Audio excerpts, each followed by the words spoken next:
Ivars ir finišējis. Nu, Ivar, tad pirmais jautājums. Pirmais jautājums, kā tu vērtē vispār visu šo sezonu, regulāro čempionātu sezonu? 93. Vairāk vai mazāk esmu pozitīvs cilvēks. Ļoti labi visu vērtē, viss ir kārtībā. Jācenšas, vēlreiz jācenšas, būs labāk. Un vai fināls bija smagāks nekā, tad bija tā spriedze lielāka nekā viss čempionāts kopumā, vai nu? Tas tomēr, jebkurā gadījumā jūs cīnāties, vai fināls vai nav? Nekas nav paredzams. Es nedomāju, ka varbūt būs tik grūti, bet sanāks tomēr grūtāk.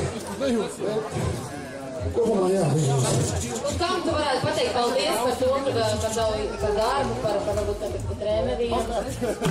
Šogad mums ir jubilejas sezona 10.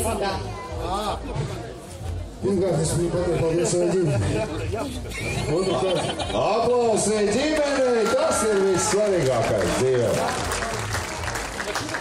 protams, tev, Raimundam, visiem pārējiem skatītājiem, arī visiem tiem spēka vīriem, kuri tur aiz muguras ir. Visiem liels paldies par visu. Paldies arī Ivaram Grahoļskim! Ivars Grahoļskis, jā.